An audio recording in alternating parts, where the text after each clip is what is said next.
ಹರಿ ಓಂ. ನನ್ನ ಹೆಸರು ರಾಜಾರಾಮಣ್ಣ. ಹರಿ ಓಂ. ಈ ದಿನ ವಿಶೇಷವಾಗಿ ನಮ್ಮ ಸ್ಥಳದ ಆರಾಧ್ಯ ದೈವವಾದಂತಹ ಶ್ರೀ ಆಂಜನೇಯ ಸ್ವಾಮಿಯ ಹುಟ್ಟಿದ ಹಬ್ಬ. ಅಂದರೆ ನಾವು ಹನುಮ ಜಯಂತಿ ಅಂತ ಹೇಳಿ ಈ ದಿವಸದಲ್ಲಿ ನಾವೆಲ್ಲ ಆಚರಿಸ್ತಾ ಇದ್ದೇವೆ. ವಿಶೇಷವಾಗಿ ಈ ದಿವಸ ದೇವರಿಗೆ ಅಲಂಕಾರವನ್ನು ಮಾಡಿ ಹೂವಿನಿಂದ ಅರ್ಚಿಸಿ ದೀಪೋಜ್ವಲವನ್ನು ಮಾಡಿ ನಾವೆಲ್ಲರೂ ಭಕ್ತಿಯಿಂದ ಈ ಕಾರ್ಯಕ್ರಮವನ್ನು ಇವತ್ತು ಹಮ್ಮಿಕೊಳ್ತಾ ಇದ್ದೇವೆ. ಹರಿ ಓಂ. ಪ್ರತಿನಿತ್ಯ ನಾವು ದೇವರನ್ನು ಸ್ಮರಿಸುವಂತಹ ಶ್ಲೋಕದೊಂದಿಗೆ ಈ ಕಾರ್ಯಕ್ರಮವನ್ನು ಪ್ರಾರಂಭ ಮಾಡೋಣ. ಹರಿ ಓಂ. ಮನೋಜವಂ ಮಾರುತ ತುಲ್ಯ ವೇಗಂ ಜಿತೇಂದ್ರಿಯಂ ಬುದ್ಧಿಮತಾಂ ವರಿಷ್ಠಂ ವಾತಾತ್ಮಜಂ ವಾನರಯೂಥ ಮುಖ್ಯಂ ಶ್ರೀರಾಮದೂತಂ ಶಿರಸಾ ನಮಾಮಿ.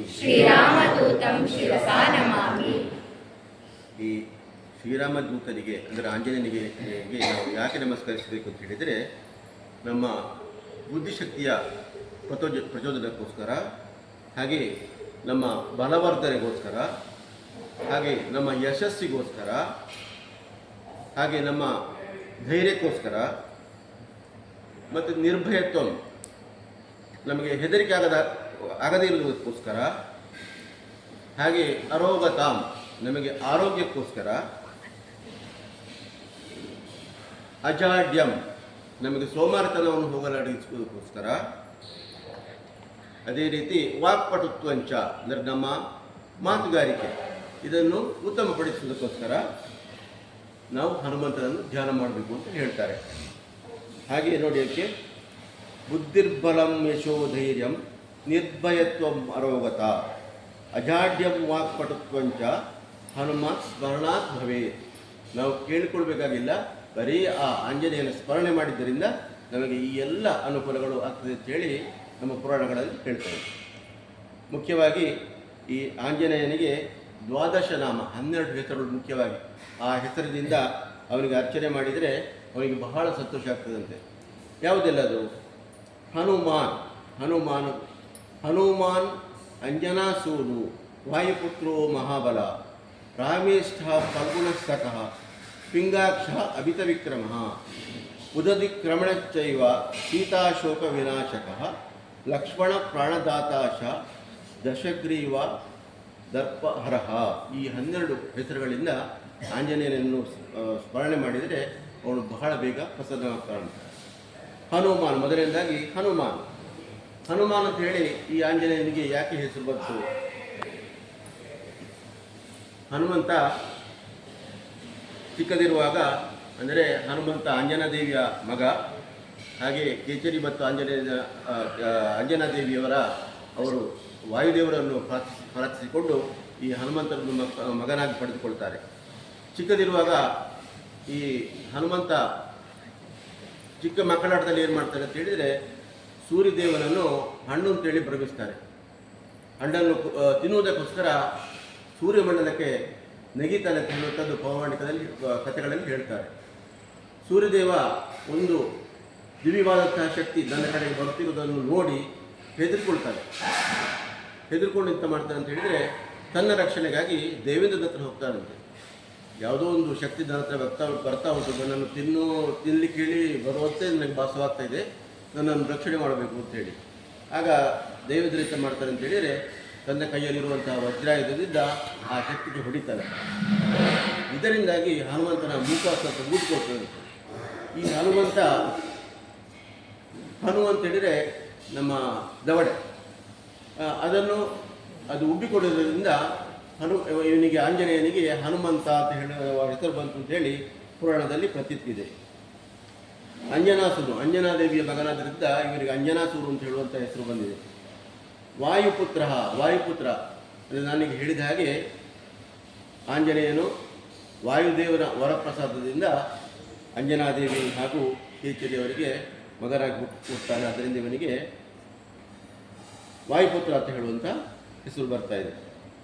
ಇನ್ನೊಂದು ರಾಮೇಷ್ಠ ಅಂತ ಹೇಳಿದರೆ ಶ್ರೀರಾಮಚಂದ್ರನಿಗೆ ಬಹಳ ಆಪ್ತನು, ಬಹಳ ಇಷ್ಟವಾದವನು. ಆದ ಕಾರಣ ಇವನಿಗೆ ರಾಮೇಷ್ಟ ಅಂತ ಹೇಳುವ ಹೆಸರು ಬರ್ತಾ ಇದೆ. ರಾಮದೇವರು ಶ್ರೀರಾಮಾಯಣ ನಾವು ಓದುವಾಗ ನಮಗೆ ಅದರಲ್ಲಿ ಅರ್ಥ ಆಗ್ತದೆ. ರಾವಣನನ್ನು ವಧಿಸಿದ ಮೇಲೆ ಶ್ರೀರಾಮ ತನ್ನ ರಾಮಸೇನೆಯೊಂದಿಗೆ ಅಯೋಧ್ಯೆಗೆ ಪುನಃ ಬಂದು ಅಲ್ಲಿ ರಾಮನ ಪುನಃ ಪಟ್ಟಾಭಿಷೇಕ ಆಗುವಂಥ ಒಂದು ಸಂದರ್ಭದಲ್ಲಿ ಈ ಧರ್ಮಯುದ್ಧದಲ್ಲಿ ಯಾರೆಲ್ಲ ಪಾಲ್ಗೊಂಡಿದ್ದಾರೆ ಅವರೆಲ್ಲರಿಗೂ ಕೂಡ ಒಂದು ಸನ್ಮಾನ ಮಾಡುವಂಥ ಒಂದು ಕಾರ್ಯಕ್ರಮವನ್ನು ಇಟ್ಕೊಂಡಿರ್ತಾನಂತೆ. ಅಲ್ಲಿ ವಿಭೀಷಣ, ಸುಗ್ರೀವ, ಅಂಗದ ಎಲ್ಲರಿಗೂ ಕೂಡ ಅವರವರಿಗೆ ತಕ್ಕುದಾದಂತಹ ಒಂದು ಸನ್ಮಾನವನ್ನು ಮಾಡ್ತಾರೆ. ಕೊನೆಗೆ ಸೀತೆ ಏನು ಮಾಡ್ತಾಳೆ ಅಂತ ಹೇಳಿದರೆ, ಶ್ರೀರಾಮನು ಪ್ರೀತಿಪೂರ್ವಕವಾಗಿ ಕೊಟ್ಟಂತಹ ಒಂದು ಮುತ್ತಿನ ಹಾರವನ್ನು ಈ ಆಂಜನೇಯನಿಗೆ ಕೊಡ್ತಾರಂತೆ. ಸೇರಿರುವಂಥ ಎಲ್ಲರೂ ಕೂಡ ರಾಮನ ಕಡೆಗೆ ನೋಡ್ತಾರೆ. ಅದು ಯಾಕೆಂತ ಹೇಳಿದರೆ ರಾಮಾಯಣದಲ್ಲಿ ಆಂಜನೇಯನ ಪಾತ್ರ ಅಂತೇಳಿ ಬಹಳ ಮುಖ್ಯವಾದ. ರಾಮ ಆಂಜನೇಯನಿಗೆ ಏನನ್ನು ಕೊಡ್ತಾನೆ ಹೇಳುವಂಥ ಒಂದು ವಿಚಾರದಲ್ಲಿ ಅವರೆಲ್ಲರೂ ಕುತೂಹಲದಲ್ಲಿದ್ದಾಗ ರಾಮ ಕೇಳ್ತಾನಂತೆ ಆಂಜನೇಯ ನಿನಗೆ ಏನು ಕೊಡಲಿ ಅಂತೇಳಿ. ಆಗ ಹನುಮಂತ ಹೇಳ್ತಾನೆ, ನನಗೆ ಏನು ಬೇಡ, ನಿನ್ನ ನಾಮದ ಒಂದು ಆಶೀರ್ವಾದ ನನಗೆ ಸಾಕು ಅಂತ ಹೇಳುವಂಥ ಸಂದರ್ಭದಲ್ಲಿ ರಾಮ ಎಂತ ಮಾಡ್ತಾನೆ ಅಂತ ಹೇಳಿದರೆ ಅವರನ್ನು ಆಲಂಗಿಸಿಕೊಳ್ತಾನೆ.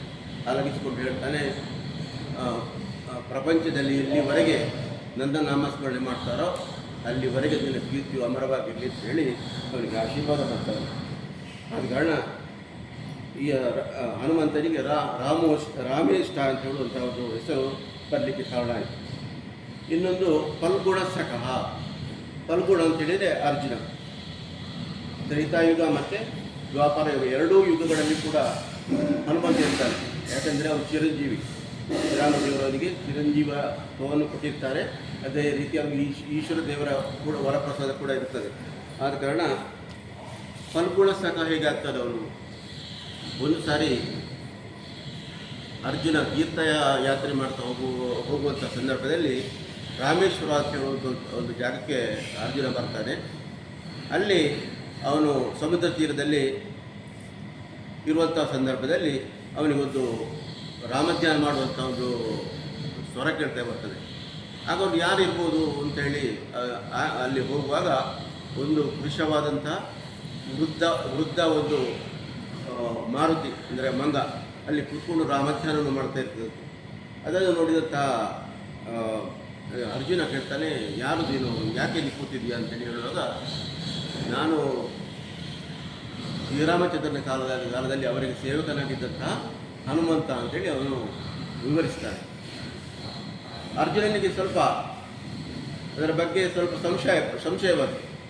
ಆಗ ನೀನು ರಾವಣರು ಯುದ್ಧ ಆಗ್ತಾ ಇರುವಂಥ ಸಂದರ್ಭದಲ್ಲಿ ನೀನು ಏನು ಮಾಡ್ತಾ ಇದ್ದೀಯಲ್ಲಿ ಅಂತ ಕೇಳುವಾಗ ಆಂಜನೇಯ ಹೇಳ್ತಾನೆ, ನಾನು ನನ್ನ ವಾನರ ಸೇನೆಯ ಮುಖ್ಯಸ್ಥನಾಗಿದ್ದೆ.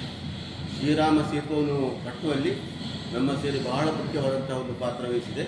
ಹಾಗೆ ರಾವಣನನ್ನು ಕೊಲ್ಲುವಂಥ, ರಾವಣ ಸೇನೆಯನ್ನು ಧ್ವಂಸ ಮಾಡುವಂಥ ಕೆಲಸದಲ್ಲಿ ಕೂಡ ನಮ್ಮ ಸೈನ್ಯ ಬಹಳ ಉತ್ತಮವಾಗಿ ಕೆಲಸ ಮಾಡಿದೆ ಅಂತೇಳಿ ವಿವರಿಸುವಂಥ ಸಂದರ್ಭದಲ್ಲಿ ಅರ್ಜುನ ಏನು ಮಾಡ್ತಾನೆ ಅಂತ ಹೇಳಿದರೆ, ಈ ರಾಮ ಸೇತುವನ್ನು ಸ್ವಲ್ಪ ತುಚ್ಛವಾಗಿ ಕಡೆಗಣಿಸ್ತಾರೆ. ಅದು ಮೊದಲಿನ ಕಾಲದಲ್ಲಿ, ನಿಮ್ಮ ಕಾಲದಲ್ಲಿ ಎಲ್ಲ ಕಲ್ಲುಗಳ ಜೊತೆ ಸೇತುವನ್ನು ಮಾಡಬೇಕಾಗಿತ್ತು. ನಮ್ಮ ಕಾಲದಲ್ಲಿ ನಾವೇನು ಮಾಡ್ತೀವಿ ಅಂತ ಹೇಳಿದರೆ, ಈ ನಮ್ಮ ಧನುಸ್ಸಿನ ಶಕ್ತಿಯಿಂದ ಅಕ್ಷಯ ತೂಲಿರ ಅಂತ ಹೇಳ್ತೇವೆ, ಅಂದರೆ ಅಕ್ಷಯ ಬಾಣಗಳಿಂದ ನಾವು ಈ ಸೇತುವನ್ನು ಬಂಧಿಸಲಿಕ್ಕೆ ಸಾಧ್ಯ ಉಂಟು ಅಂತ ಹೇಳುವಂಥ ವಿವರಣೆ ಕೊಡ್ತಾರೆ. ಆಗ ಹನುಮಂತನಿಗೆ ತುಂಬ ಬೇಸರ ಆಗ್ತದೆ. ಆಗ ಹೇಳ್ತಾನೆ, ನನ್ನ ಬಲದ ಶಕ್ತಿಯ ಮೇಲೆ ನಿಮಗೆ ಸಂಶಯ ಬೇಡ, ನೀನು ಕಟ್ಟಿರುವಂತಹ ಸೇತುವೆ ಏನಿದೆ ಅದನ್ನು ಕ್ಷಣಾರ್ಧದಲ್ಲಿ ನಾನು ತೆಗೆಯಬಲ್ಲೆ ಅಂತ ಹೇಳುವಂಥ ಒಂದು ಶಪಥವನ್ನು ಮಾಡ್ತಾರೆ. ಇದೇ ರೀತಿ 3 ಬಾರಿ ಅರ್ಜುನ ತನ್ನ ಬಾಣ ಪ್ರಯೋಗದಿಂದ ದೇವಲೋಕದಿಂದ ಭೂಮಂಡಲದವರೆಗೆ ಭದ್ರವಾದಂಥ ಒಂದು ಸೇತುವೆಯನ್ನು ನಿರ್ಮಾಣ ಮಾಡ್ತಾರೆ. 3 ಬಾರಿ ಕೂಡ ಹನುಮಂತನ ಪಾದ ಸ್ಪರ್ಶಕ್ಕೆ ಸೇತುವೆ ಮುರಿದು ಹೋಗ್ತದೆ ಅಂತೇಳಿ ಪುರಾಣದಲ್ಲಿ ಹೇಳ್ತಾರೆ. ಕೊನೆಗೆ ಏನಾಗ್ತದೆ ಅಂತ ಹೇಳಿದರೆ, ಶ್ರೀಕೃಷ್ಣ ಪರಮಾತ್ಮನೇ ಬರ್ತಾನೆ. ಶ್ರೀಕೃಷ್ಣ ಪರಮಾತ್ಮ ಒಂದು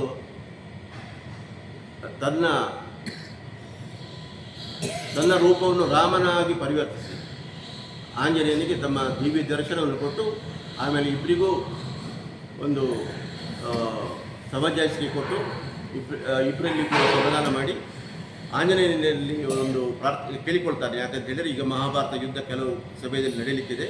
ಆ ಸಮಯದಲ್ಲಿ ನೀನು ಅರ್ಜುನನ ರಥದಲ್ಲಿ ಅವರ ಧ್ವಜವಾಗಿ ನೀನು ಕೂತ್ಕೊಳ್ಬೇಕು ಅನ್ನುವಂಥ ಒಂದು ಕೇಳಿಕೆಯನ್ನು ಶ್ರೀಕೃಷ್ಣ ಪರಮಾತ್ಮ ಆಂಜನೇಯನಲ್ಲಿ ಕೇಳಿಕೊಳ್ಳುವಂಥ ಸಂದರ್ಭದಲ್ಲಿ ಆಂಜನೇಯ ಒಪ್ಪಿಕೊಂಡು ಅರ್ಜುನನ ರಥದಲ್ಲಿ ಕೂತ್ಕೊಳ್ಳಿಕ್ಕೆ ಒಪ್ಪಿಕೊಳ್ತಾನೆ. ಆದರೂ ಕೂಡ ಯುದ್ಧ ಸಂದರ್ಭದಲ್ಲಿ ಎಂತ ಮಾಡ್ತಾನೆ ಅಂತ ಹೇಳಿದರೆ, ರಾಮ ರಾವಣರ ಯುದ್ಧವನ್ನು ನೋಡಿದಂಥ ನಾನು ಈ ಮಹಾಭಾರತ ಯುದ್ಧ ನೋಡಲಿಕ್ಕೆ ನನಗೆ ಏನಿಲ್ಲ ಅಂತ ಹೇಳುವಂಥ ಒಂದು ಮನೋಭಾವನೆಯಿಂದ ಮುಖವನ್ನು ತಿರುಗಿಸಿ ಕೂತ್ಕೊಳ್ತಾರಂತೆ. ಹಾಗೆ ಪುರಾಣದಲ್ಲಿ ಉಲ್ಲೇಖ ಕೂಡ ಇದೆ. ಆದ ಕಾರಣ ಅವನಿಗೆ ಫಲ್ಗುಣ ಸಖ, ಅರ್ಜುನನ ರಥದಲ್ಲಿ ಕೂತ್ಕೊಳ್ಳುವುದರಿಂದ ಕಾರಣ ಅವನಿಗೆ ಅರ್ಜುನ ಸಖ ಎನ್ನುವಂಥ ಒಂದು ಹೆಸರು ಕೂಡ ಆಂಜನೇಯನಿಗೆ ಬಂದಿದೆ. ಇನ್ನೊಂದು ಪಿಂಗಾಕ್ಷಕ. ಪಿಂಗಾಕ್ಷ ಅಂತ ಹೇಳಿದರೆ ಬಂಗಾರದ ಹೊಳಪುಳ್ಳಂಥ ಕಣ್ಣುಳ್ಳವರು ಅಂತೇಳಿ, ಬಂಗಾರದ ಹೊಳಪುಳ್ಳಂಥ ಕಣ್ಣುಳ್ಳವರು. ಆಂಜನೇಯ ಅಂತ ಹೇಳಿದರೆ ಅವನೊಬ್ಬ ಯೋಗಿ ಕೂಡ, ಹಾಗೆ ಶ್ರೀರಾಮನ ಪರಮ ಭಕ್ತ. ಅಪ್ರತಿಮವಾಗಿ ದೇಹದಾಢ್ಯವನ್ನು ಬೆಳೆಸಿಕೊಂಡಿರುವಂತಹ ಈ ಯೋಗ ಮುಖೇನವಾಗಿ ತನ್ನ ದೇಹದಾಢ್ಯವನ್ನು ಬೆಳೆಸಿಕೊಂಡಿರುವ ಕಾರಣ ಅವನ ಕಣ್ಣಿಗೆ ಬಂಗಾರದ ತೇಜಸ್ಸು ಹುಟ್ಟುತ್ತದೆ. ಆದ ಕಾರಣ ಇವನಿಗೆ ಪಿಂಗಾಕ್ಷ ಅಂತ ಹೇಳುವಂಥ ಹೆಸರು ಬಂದಿದೆ. ಇನ್ನೊಂದು ಅಮಿತ ವಿಕ್ರಮ, ಹಾಗೆ ಉದದಿ ಕ್ರಮಣ, ಅತ್ಯಂತ ಸಾಹಸಿ. ಹಾಗೂ ಉದದಿ ಅಂತ ಹೇಳಿದರೆ ಸಮುದ್ರವನ್ನು ಲಂಘಿಸಿದವರು. ಆದ ಕಾರಣ ಇವನಿಗೆ ಉದದಿ ಕ್ರಮಣ ಎನ್ನುವಂಥ ಹೆಸರು ಬಂದಿದೆ. ನಾವು ರಾಮಾಯಣದಲ್ಲಿ ಸುಂದರಕಾಂಡ ಅಂತೇಳಿ ಬರ್ತದೆ. ಇದರಲ್ಲಿ ಆಂಜನೇಯನ ಸಾಹಸವನ್ನು ಬಹಳ ಸುಂದರವಾಗಿ ಕವಿ ವರ್ಣಿಸಿದ್ದಾರೆ. ರಾಮ ಲಕ್ಷ್ಮಣ ಸೀತಾನ್ವೇಷಣೆಗಾಗಿ ಬಂದಿರುವಂಥ ಸಂದರ್ಭದಲ್ಲಿ ಕಿಷ್ಕಿಂಧೆಯಲ್ಲಿ ರಾಮ ಹಾಗೂ ಹನುಮಂತನ ಭೇಟಿಯಾಗ್ತದೆ. ಅಲ್ಲಿಂದ ಸುಗ್ರೀವ ಸಖ್ಯ ಆಗ್ತದೆ. ಅವರೆಲ್ಲರೂ ಒಂದು ಕಡೆ ಕುಳಿತುಕೊಂಡು ಸೀತಾನ್ವೇಷಣೆಗಾಗಿ ಯೋಚನೆ ಮಾಡ್ತಾ ಇರ್ತಾರೆ. ಸೀತೆ ಲಂಕೆಯಲ್ಲಿ ಇದ್ದಾಳೆ ಹೇಳುವಂಥ ವಿಚಾರವನ್ನು ತಿಳಿದು ಏನು ಮಾಡ್ತಾರೆ ಅಂತೇಳಿ ಸಮುದ್ರ ಲಂಘನ ಮಾಡಬೇಕು. ಯಾರು ಸಮುದ್ರವನ್ನು ಲಂಘನ ಮಾಡ್ತಾರೆ ಹೇಳುವಂಥ ವಿಚಾರದಲ್ಲಿ ವಿಮರ್ಶೆ ಮಾಡ್ತಿರುವಾಗ ಎಲ್ಲರೂ ಅವರವರ ಸಾಹಸವನ್ನು ಹೇಳಿಕೊಳ್ತಾರೆ. ಆದರೆ ಸಮುದ್ರವನ್ನು ತರಣ ಮಾಡಿ ಪುನಃ ಬರುವಂತಹ ಸಾಮರ್ಥ್ಯ ಯಾರಲ್ಲಿ ಇದೆ ಅಂತ ಹೇಳುವಂಥ ಒಂದು ವಿಮರ್ಶೆ ಬಂದಾಗ ಹನುಮಂತ ಒಂದು ಕಡೆ ಕೂತ್ಕೊಂಡಿರ್ತಾರಂತೆ. ಅವನು ಯಾವುದೇ ತಟಸ್ಥವಾಗಿರ್ತಾನೆ. ಆಗ ಸುಗ್ರೀವ ಬಂದು ಆಂಜನೇಯನಲ್ಲಿ ಹೇಳ್ತಾನೆ, ನಿನಗೆ ಸಮುದ್ರ ತರಣ ಮಾಡಿ ಪುನಃ ಬರುವಂಥ ಸಾಮರ್ಥ್ಯ ಇದೆ, ಆದ ಕಾರಣ ನೀನೇ ಈ ಕೆಲಸವನ್ನು ಮಾಡಬೇಕು ಅಂತ ಹೇಳುವಂಥ ಒಂದು ಸಂದರ್ಭದಲ್ಲಿ ಆಂಜನೇಯ ಅಂತ ಮಾಡ್ತಾರೆ ಅಂತ ಹೇಳಿದರೆ, ತನ್ನ ಶಕ್ತಿಯ ಅರಿವಿಗೆ ಬಂದು ಅವನು ಏನು ಮಾಡ್ತಾರೆ, ಸಮುದ್ರ ಲಂಘನವನ್ನು ಮಾಡ್ತಾನೆ. 3 ಯೋಜನ ವಿಸ್ತಾರವಾಗಿರುವಂತಹ ಸಮುದ್ರವನ್ನು ಕೆಲವೇ ಗಡಿಗೆಯಲ್ಲಿ ಅವನು ಸಮುದ್ರ ಲಂಘನ ಮಾಡ್ತಾನೆ. ಈ ಸಂದರ್ಭದಲ್ಲಿ ಅವನಿಗೆ ನಾನಾ ವಿಘ್ನಗಳು ಬರ್ತವೆ. ಈ ಹನುಮಂತನ ಸಾಮರ್ಥ್ಯವನ್ನು ಪರೀಕ್ಷಿಸೋದಕ್ಕೋಸ್ಕರ ದೇವತೆಗಳು ಒಂದು ಸುರಸ ಅಂತ ಹೇಳುವಂಥ ಒಬ್ಬಳು ನಾಗದೇವತೆಯನ್ನು ಕೂಡ ಅಲ್ಲಿ ಕರೆಸ್ತಾರೆ. ಅವಳು ಬಂದು ಆಂಜನೇಯನ ಹತ್ರ ಹೇಳ್ತಾಳೆ, ನೀನು ನನಗೆ ಆಹಾರವಾದರೆ ಮಾತ್ರ ನೀನು ಲಂಕೆಗೆ ಹೋಗ್ಬೋದು ಹೇಳುವಂಥ ವಿಚಾರ ಬರುವಾಗ ಹನುಮಂತ ಎಂತ ಮಾಡ್ತಾರೆ ಅಂತೇಳಿ ತನ್ನ ಶರೀರವನ್ನು ತೀರಾ ಸಣ್ಣಗೆ ಕುಗ್ಗಿಸಿ ಅವಳ ಉದರದೊಳಗೆ ಹೋಗಿ ಪುನಃ ಬರ್ತಾನೆ. ಅದೇ ರೀತಿ ಮುಂದೆ ಅವರು ಪ್ರಯಾಣ ಮಾಡುತ್ತಿರುವಂಥ ಸಂದರ್ಭದಲ್ಲಿ ಸಿಮಿಕಾ ಹೇಳುವಂಥ ಒಂದು ರಾಕ್ಷಸಿ ಕೂಡ ಎದುರಾಗ್ತಾಳೆ. ಅವಳದು ಏನು ಅಂತ ಹೇಳಿದರೆ, ಅವಳು ಮೇಲೆ ಸಂದರ್ಶಿರುವಂಥ ಯಾವುದೇ ಪ್ರಾಣಿಗಳ ಅಥವಾ ಪಕ್ಷಿಗಳ ನೆರಳನ್ನು ಹಿಡಿದುಕೊಂಡು ಅವರ ವೇಗವನ್ನು ಕಡಿಮೆ ಮಾಡಿ ಅದನ್ನು ಭಕ್ಷಿಸುವಂಥ ಒಂದು ಸಾಮರ್ಥ್ಯ ಇದ್ದವಳು. ಅವಳು ಆಂಜನೇಯನನ್ನು ಕೂಡ ಅದೇ ರೀತಿ ಪ್ರಯತ್ನ ಮಾಡ್ತಾಳೆ. ಆದರೆ ಆಂಜನೇಯ ತನ್ನ ಶಕ್ತಿ ಇದ್ದ ಅವಳನ್ನು ಕೊಂದು ತನ್ನ ಪ್ರಯಾಣವನ್ನು ಮುಂದುವರಿಸುತ್ತಿರುವಂಥ ಸಂದರ್ಭದಲ್ಲಿ ಮೈನಾಕ ಪರ್ವತ ಹೇಳುವಂಥ ಒಂದು ಪರ್ವತ, ಅದು ಸಮುದ್ರದಿಂದ ಮೇಲೆ ಬರ್ತದೆ. ಅಂದರೆ ಪುರಾಣದಲ್ಲಿ ಹೇಳುವ ಪ್ರಕಾರ ಮೊದಲು ಈ ಪರ್ವತಗಳಿಗೆಲ್ಲ ರೆಕ್ಕೆ ಇದ್ದವಂತೆ. ಅವು ಒಂದು ಕಡೆಯಿಂದ ಒಂದು ಕಡೆಗೆ ಹಾರಬಲ್ಲವು. ಇದು ಜನರಿಗೆ ಹಾಗೂ ದೇವತೆಗಳಿಗೆ ತೊಂದರೆ ಆಯಿತು. ಯಾಕಂತ ಹೇಳಿದರೆ ಬೃಹದಾಕಾರವಾದಂತಹ ಪರ್ವತಗಳು ಒಂದು ಕಡೆಯಿಂದ ಇನ್ನೊಂದು ಕಡೆಗೆ ಹೋಗುವಂಥದ್ದು ಬಹಳ ಕಷ್ಟವನ್ನು ಕೊಟ್ಟಿತ್ತು. ಆ ಸಂದರ್ಭದಲ್ಲಿ ಅವರು ಎಲ್ಲರೂ ಹೋಗಿ ದೇವೇಂದ್ರದಲ್ಲಿ ಪ್ರಾರ್ಥನೆ ಮಾಡ್ತಾರೆ. ಈ ಪರ್ವತಗಳ ರೆಕ್ಕೆಗಳನ್ನು ನೀವು ನಿವಾರಿಸಬೇಕು, ಪರ್ವತಗಳ ರೆಕ್ಕೆಗಳು ಇರಬಾರದು ಅಂತ ಹೇಳುವಂಥ ಸಂದರ್ಭದಲ್ಲಿ ದೇವೇಂದ್ರ ಎಲ್ಲ ಪರ್ವತಗಳ ರೆಕ್ಕೆಗಳನ್ನು ನಿವಾರಿಸ್ತಾನೆ. ಆಗ ಈ ಮೈನಾಕ ಪರ್ವತ ಹೇಳುವಂಥ ಒಂದು ಪರ್ವತವನ್ನು ವಾಯುದೇವರು ಸಮುದ್ರದಲ್ಲಿ ಅಡಗಿಸಿಡ್ತಾನೆ. ಅದು ವಾಯುದೇವನ, ಆಂಜನೇಯನು ಕೂಡ ವಾಯುದೇವನ ಮಗನಾಗಿರುವುದರಿಂದ ಈ ಪ್ರಯಾಣ ಸಂದರ್ಭದಲ್ಲಿ ಈ ಮೈನಾಕ ಪರ್ವತ ಮೇಲೆ ಬಂದು ನನ್ನಲ್ಲಿ ನೀನು ವಿಶ್ರಾಂತಿಯನ್ನು ಪಡೆದುಕೊಂಡು ಆಮೇಲೆ ಮುಂದುವರಿಸಿರುವಂಥ ಒಂದು ವಿಚಾರವನ್ನು ಕೂಡ ಹೇಳ್ತಾನೆ. ಆದ ಕಾರಣ ಸಮುದ್ರಲಂಘನ ಮಾಡಿದ ಕಾರಣ ಈ ಹನುಮಂತನಿಗೆ ಉದತಿಕ್ರಮಣ ಹೇಳುವಂತಹ ಒಂದು ಹೆಸರು ಕೂಡ ಬಂದಿದೆ. ಸೀತಾ ಶೋಕ ವಿನಾಶಕ, ಸೀತೆ ಶೋಕವನ್ನು ವಿನಾಶ ಮಾಡುವಲ್ಲಿ ಹನುಮಂತನ ಒಂದು ಪ್ರಯತ್ನ, ಒಂದು ಸಾಹಸ ರಾಮಾಯಣದಲ್ಲಿ ನಾವು ಬಹಳಷ್ಟು ಕಾಡ್ತಾ ಇದ್ದೇವೆ. ಯಾಕಂತ ಹೇಳಿದರೆ ಶ್ರೀರಾಮನು ಕೊಟ್ಟಂತಹ ಒಂದು ಉಂಗುರವನ್ನು ಸೀತಾದೇವಿಗೆ ಅವನು ಕೊಡುವಂಥದ್ದು, ಹಾಗೆ ಸೀತಾದೇವಿ ಕೊಟ್ಟಂತಹ ಚೂಡಾಮಣಿಯನ್ನು ಶ್ರೀರಾಮನಿಗೆ ಪುನಃ ತೆಗೆದುಕೊಂಡು ಹೋಗುವಂತಹ ಒಂದು ಪ್ರಯತ್ನದಲ್ಲಿ ಹೇಗೆ ಮಾಡಿದವನು, ಹೇಗೆ ಲಂಕಾದಹನವನ್ನು ಮಾಡಿದ, ಇದೆಲ್ಲ ವಿಚಾರ ಸುಂದರಕಾಂಡದಲ್ಲಿ ಭಾಳ ಅಚ್ಚುಕಟ್ಟಾಗಿ ಭಾಳ ಚಂದವಾಗಿ ವರ್ಣಿತವಾಗಿದೆ. ಆದ ಕಾರಣ ಇವರಿಗೆ ಸೀತಾ ಶೋಕ ವಿನಾಶಕ ಎಂದು ಹೇಳುವಂಥ ಒಂದು ಹೆಸರು ಕೂಡ ಬಂದಿದೆ. ಇನ್ನೊಂದು ಹೆಸರು ಆಂಜನೇಯನಿಗೆ ಲಕ್ಷ್ಮಣ ಪ್ರಾಣಸಖಃ ಅಂತೇಳಿ.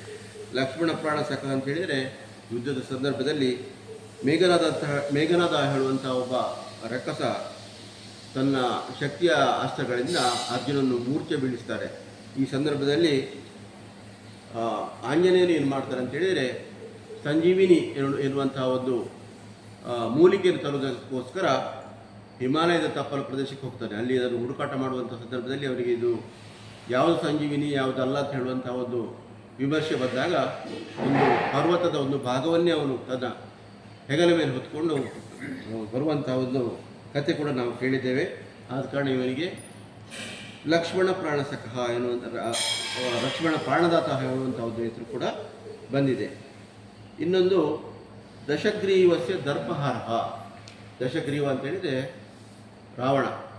ರಾವಣನ ದರ್ಪವನ್ನು ತೆಗೆದವನು ಅಂತ ಹೇಳುವಂಥ ಒಂದು ಹೆಸರು ಕೂಡ ಈ ಹನುಮಂತನಿಗೆ ಬಂದಿದೆ.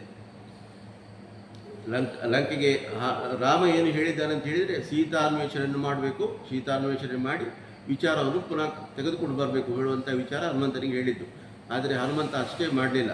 ಅವನಲ್ಲಿ ಲಂಕೆಗೆ ಹೋಗ್ತಾನೆ, ಸೀತೆಯನ್ನು ಎಲ್ಲ ಕಡೆಯೂ ಹುಡುಕ್ತಾನೆ. ಆಮೇಲೆ ಅಶೋಕವನದಲ್ಲಿ ಸೀತೆಯನ್ನು ಕಾಣ್ತಾನೆ. ಸೀತೆಗೆ ತನ್ನ ಪರಿಚಯ ಸಂಶಯ ಬಾರದ ಹಾಗೆ ಆಗಲಿಕ್ಕೋಸ್ಕರ ರಾಮಧ್ಯಾನವನ್ನು ಮಾಡ್ತಾರೆ, ರಾಮಾಯಣ ಪಠನ ಮಾಡ್ತಾರೆ. ಇದನ್ನು ಕೇಳಿದಂಥ ಸೀತೆಗೆ ಅವನ ಮೇಲೆ ವಿಶ್ವಾಸ ಬರ್ತದೆ. ಅಂದರೆ ಅಲ್ಲಿ ಎಲ್ಲ ರಾಕ್ಷಸರು ಇರುವಂತಹ ಸಂದರ್ಭದಲ್ಲಿ ಯಾರೋ ರಾಕ್ಷಸರು ಯಾರೋ ಅಲ್ಲ ಹೇಳುವಂಥ ಒಂದು ವಿಚಾರಕ್ಕೆ ಬರುವಂಥ ಒಂದು ಸಂದರ್ಭ ಇರುವ ಕಾರಣ ಆಂಜನೇಯನ ರಾಮಾಯಣ ಪಠನವನ್ನು ಕೇಳಿದಂಥ ಸೀತೆಯು ಇವನು ರಾಮನ ಕಡೆಯಿಂದ ಬಂದವರು ಹೇಳುವಂಥ ವಿಶ್ವಾಸವನ್ನು ವ್ಯಕ್ತಪಡಿಸುತ್ತಾಳೆ. ರಾಮನಿಗೋಸ್ಕರ ಚೂಡಾಮಣಿಯನ್ನು ಕೂಡ ಸೀತಾದೇವಿ ಕೊಡ್ತಾಳೆ. ಕೊಟ್ಟ ಮೇಲೆ ಅವನು ಅಷ್ಟಕ್ಕೆ ಹನುಮಂತ ನಿಲ್ಲುವುದಿಲ್ಲ. ಯಾಕೆಂತ ಹೇಳಿದರೆ